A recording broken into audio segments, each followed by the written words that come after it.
Hello नमस्कार साथियों, आप सभी का हमारे YouTube channel today current information पर स्वागत है। साथियों, आज हम चर्चा करेंगे unit number 5 continuous and comprehensive evaluation यानी CCE।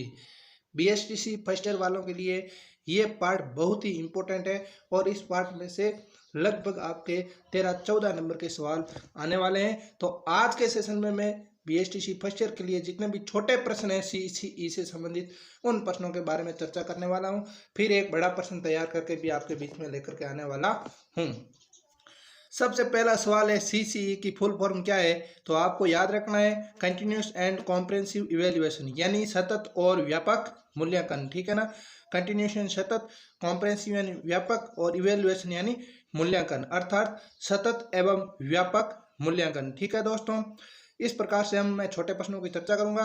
सभी दोस्तों से निवेदन है कि एक बार इस चैनल पर नए हो तो चैनल को सब्सक्राइब कर दीजिए और अपने जितने भी साथीगण हैं उन तक इस वीडियो को शेयर जरूर कीजिए। जितने भी ग्रुप्स है उनमें शेयर कर दीजिए। ठीक है दोस्तों, आपके लिए अति महत्वपूर्ण है कि लगता है आपकी हमारे लिए बहुत ही अच्छा है तो सब्सक्राइब करिए, वरना मत करिए। दोस्तों, मैं आपके पर दबाव नहीं बना रहा हूँ, मैं आपके लिए सहायता कर रहा हूँ। पहला प्रश्न है दोस्तों हमारा, the elements of tripolar relationship are, यानी दोस्तों त्रिध्रुवीय संबंध के तत्व है।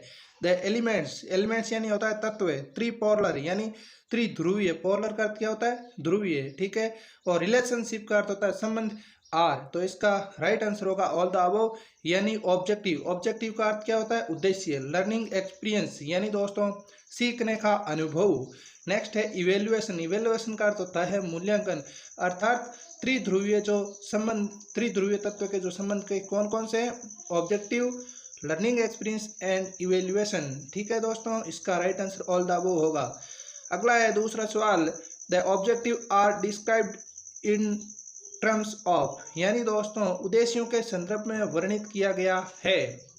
क्या वर्णित किया गया है, फिजिकली चेंज, टेक्निकली चेंज या म्यूचुअल चेंज, अर्थात या ऑल द अबव। तो दोस्तों फिजिकली चेंज का अर्थ होता है भौतिक परिवर्तन। ठीक है, और टेक्निकल चेंज का अर्थ होता है तकनीकी परिवर्तन, और म्यूचुअल चेंज का अर्थ होता है पारस्परिक परिवर्तन, अर्थात इसका राइट आंसर होगा all the above. The objective are described in terms of physical change, technical change and mutual change. ठीक है दोस्तों, ये तीन आपके क्या है उद्देश्यों के संदर्भ में वर्णित किया गया है। अगला है तीसरा सवाल हमारा, continuous and comprehensive evaluation is an part of the total teaching learning process, यानी दोस्तों सीधी सी भाषा में बात करें तो सतत एवं व्यापक मूल्यांकन के अंदर क्या बात की गई है, इंटीग्रल, यानी continuous and comprehensive evaluation is an integral part of the total teaching learning process, यानी टीचिंग लर्निंग के अंदर CCE बहुत ही महत्वपूर्ण है, इंटीग्रल पार्ट है। ठीक है दोस्तों, अगला सवाल है हमारा चौथा, the word comprehensive implies that, the word comprehensive implies that, यानी व्यापक शब्द है। दोस्तों ये कॉम्प्रहेंसिव का अर्थ होता है व्यापक, तो व्यापक शब्द का अर्थ क्या है ये पूछा है इसके अंदर। तो आपको सिंपल भाषा के अंदर बताना है, all the aspects of a child personality have to be observed. ठीक है, इसका मतलब हुआ कि एक बच्चे के व्यक्तित्व के सभी पहलुओं का विकास हो जाना चाहिए। कॉम्प्रहेंसिव का अर्थ होता है व्यापक, और व्यापक का अर्थ बात करें तो व्यापक का अर्थ होता है all the aspects of the child personality have to be observed, यानी एक बच्चे के सभी पक्षों के विकास हो जाना चाहिए। जो व्यक्तित्व है, पर्सनैलिटी का अर्थ होता है व्यक्तित्व, एक बच्चे के व्यक्तित्व के सभी पहलुओं का विकास हो जाना चाहिए। अगला सवाल है हमारा पांचवा, CCE enable the teacher to evaluate the achievement of student with regards to, यानी CCE शिक्षक को निम्न में से संबंध में छात्रों की उपलब्धि का मूल्यांकन करने के सक्षम बनाता है। ठीक है, हिंदी अर्थ भी आपको समझ में आ रहा होगा।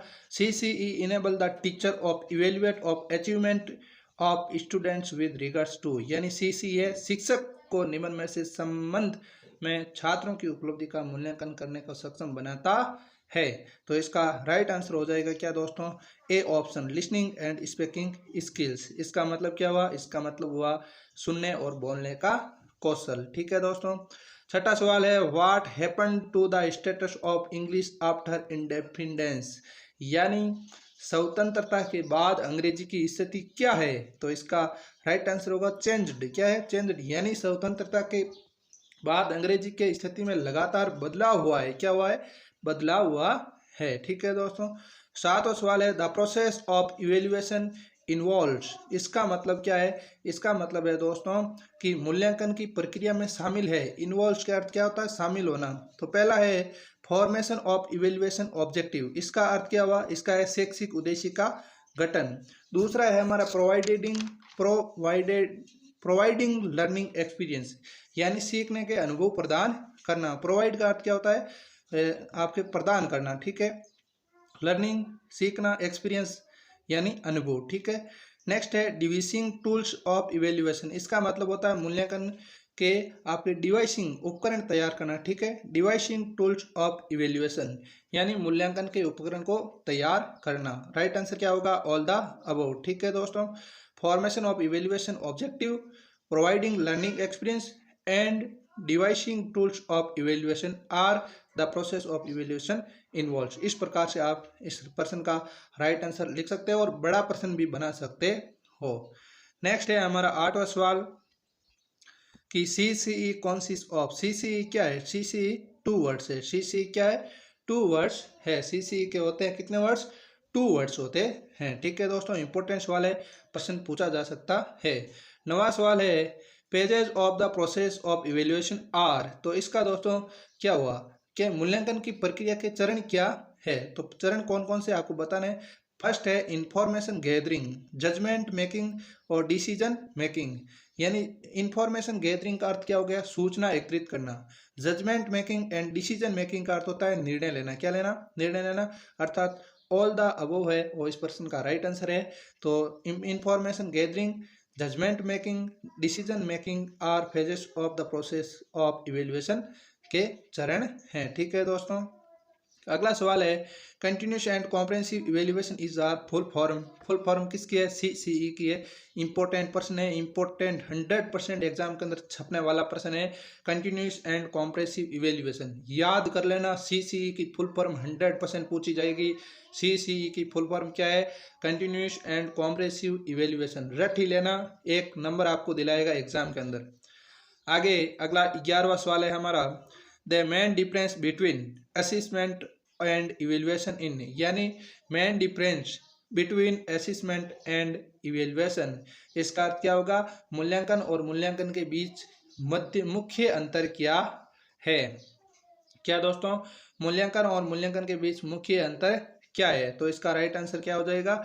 आपके C option gathering of evidence, यानी क्या हो गया? सबूत इकट्ठा करना। ये इसका मुख्य अंतर है। गैदरिंग ऑफ एविडेंस का मतलब होता है सबूत इकट्ठा करना। नेक्स्ट है 12वां सवाल which tools is used in CCE. CCE के अंदर क्या टूल्स अपनाए जाते हैं? क्या जो आपके सीसीई में किन उपकरणों का प्रयोग किया जाता है? तो फर्स्ट है हमारे पोर्टफोलियो, सेकंड है हमारे क्या एसिंडोटल रिकॉर्ड्स, थर्ड सी में है check list all the above. तो यहाँ पर पोर्टफोलियो, इसके बाद में हमारे क्या है? दूसरा ऑप्शन है एसिंडोटल रिकॉर्ड्स, इसका मतलब होता है दोस्तों आनुवंशिकी रिकॉर्ड्स। ठीक है। चेक लिस्ट का मतलब क्या होता है? सूचियों की जांच करना। ऑल द अबव क्या है? सीसीई के टूल्स है। ठीक है। सीसीई टूल्स आर पोर्टफोलियो, ठीक है, एसिंडोटल रिकॉर्ड्स, चेक लिस्ट, ये आपके क्या है? सीसीई के टूल्स है। आगे 13वां सवाल है दोस्तों हमारा, थोड़ा सा रुकना। 13वां सवाल what tools is used for personality assessment, यानी what tool is used for personality assessment, इसका अर्थ होता है दोस्तों कि व्यक्तिगत मूल्यांकन के लिए किस उपकरण का प्रयोग किया जाता है। ठीक है। पर्सनैलिटी का अर्थ होता है क्या? व्यक्तिगत। असेसमेंट का अर्थ क्या होता है? मूल्यांकन। ठीक है। टूल्स का अर्थ होता है उपकरण, यूज का मतलब उपयोग करना। तो इस प्रकार से इसकी हिंदी बन गई कि व्यक्तिगत मूल्यांकन के लिए किस उपकरण का प्रयोग किया जाता है या उपयोग किया जाता है। तो इसका राइट आंसर होगा ए ऑप्शन ऑब्जर्वेशन। क्या होगा? ऑब्जर्वेशन। ऑब्जर्वेशन का अर्थ होता है अवलोकन करना। क्या करना? अवलोकन करना। अगला सवाल है observed behaviour of the child is. Observed का अर्थ होता है अवलोकन, बिहेवियर का अर्थ होता है क्या? क्या होगा, बिहेवियर, इसका मतलब होता है दोस्तों व्यवहार। क्या होता है, व्यवहार ऑफ द चाइल्ड इज, यानी बच्चे का प्रेक्षित व्यवहार है। तो इसका राइट आंसर क्या हो जाएगा, इसका राइट आंसर हो जाएगा एस्टोटल रिकॉर्ड्स, यानी आनुवंशिकी रिकॉर्ड। ठीक है, अगला 15वां सवाल है ओवरऑल टेस्ट मीन्स। इसका ओवरऑल टेस्ट का मतलब क्या होता है। ओवरऑल टेस्ट का मतलब होता है आपके वर्बल टेस्ट। वर्बल टेस्ट का हिंदी अर्थ होता है मौखिक परीक्षण। क्या होता है, मौखिक परीक्षण। रिटन टेस्ट यानी लेखिक परीक्षण। ठीक है, तो आपके वर्बल टेस्ट किसका मतलब हो गया, ओवरऑल टेस्ट का मतलब हो गया। इंपॉर्टेंस वाले 2018 के अंदर पूछा गया है, छोटा सा ही प्रश्न है लेकिन इंपॉर्टेंट है। आगे हम दोस्तों चर्चा करेंगे, अब इसके 10 प्रश्न और है वन लाइनर प्रश्न, उनकी चर्चा कर लेते हैं। फर्स्ट सवाल है व्हाट इज सीसी। इंपॉर्टेंट, मैंने पहले ही कहा इंपॉर्टेंट सवाल है, 100% एग्जाम के अंदर आएगा। व्हाट इज सीसी 2019 के अंदर पूछा गया है। What is full form of CE, यानी व्हाट सीसी का फुल फॉर्म बताओ। कुछ भी पूछा जा सकता है प्रश्न घुमा फिरा करके, लेकिन प्रश्न 100% आएगा। सीसी की फुल फॉर्म है कंटिन्यूस एंड कॉम्प्रिहेंसिव इवेल्युएशन। इसका हिंदी अर्थ होता है सतत एवं व्यापक मूल्यांकन। ठीक है दोस्तों, कंटिन्यूस का अर्थ होता है सतत, एन का एम, कॉम्प्रेसिव का अर्थ होता है व्यापक, और इवेल्युएशन का अर्थ होता है मूल्यांकन। अगला दूसरा सवाल है what reduce the burden of examination, यानी परीक्षा का बोझ क्या कम करता है। तो सीसीई कम करता है। कौन कम करता है, सीसीई कम करता है। CCE reduce the burden of examination. ठीक है दोस्तों, अगला है थर्ड सवाल हमारा what comes under the heads scholastic aspects,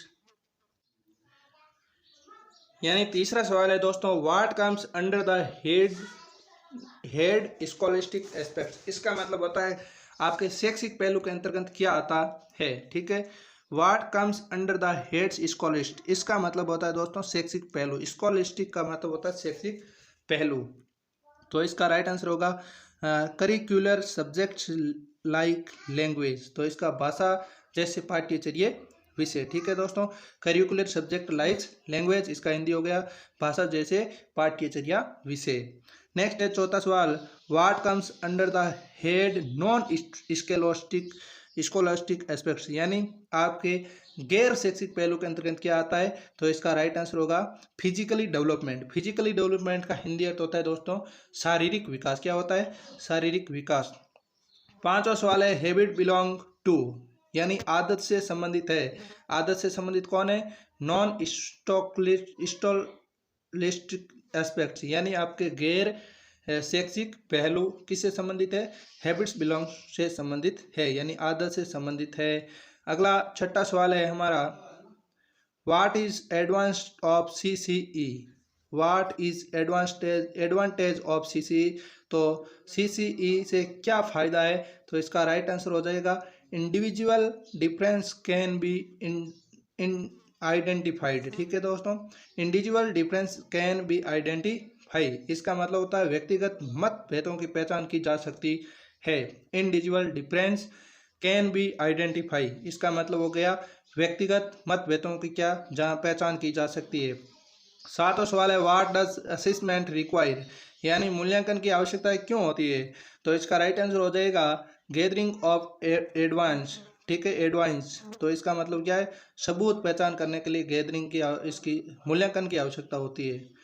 आठवां सवाल है what is necessary for important improvement of reliability. तो इसका आंसर हो जाएगा दोस्तों मल्टीपल मेथड। मल्टीपल मेथड का अर्थ होता है कि विश्वसनीय तरीके, यानी what necessary of improvement of reliability, इसका मतलब होता है विश्वसनीयता में सुधार करने के लिए क्या आवश्यक है। तो एकाधिकार के तरीके आवश्यक है। अगला सवाल है what is the advantage of portfolio. Portfolio का क्या फायदा है। तो राइट आंसर हो जाएगा it provided of cumulative records, यानी एक संचयी रिकॉर्ड हमें पोर्टफोलियो प्रदान करता है। नेक्स्ट है 10वां सवाल what is the advantage of checklist. तो चेकलिस्ट का क्या फायदा है। तो चेकलिस्ट का दोस्तों फायदा है quick and easy to implement, यानी त्वरित और लागू करने के लिए यह आवश्यक है। ठीक है दोस्तों, इस प्रकार से ये सीसी से संबंधित छोटे सवाल है, उनको हल आज हमने किया इस सेशन में। बड़ा प्रश्न एक 6 नंबर का आएगा, उसको भी हम जल्दी हल कर लेंगे। तो ये वीडियो आपको कैसा लगा कमेंट बॉक्स के माध्यम से हमें ज़रूर पहुंचाइए कि आपको कैसा लगा है। चैनल पर नए हैं तो चैनल को सब्सक्राइब कीजिए और अपने जितने भी साथीगण हैं उन तक एक बार शेयर जरूर कीजिए। और आगे इसी प्रकार से मैं छोटे बड़े यूनिट के प्रश्न है वो लेकर के आऊँगा और आपको अंग्रेजी के अंदर पूर्णतः पास करवाने की कोशिश करूँगा। तो दोस्तों आज के लिए इतना ही, मिलते हैं अगले सेशन में, तब तक के लिए धन्यवाद। जय हिंद, जय भारत।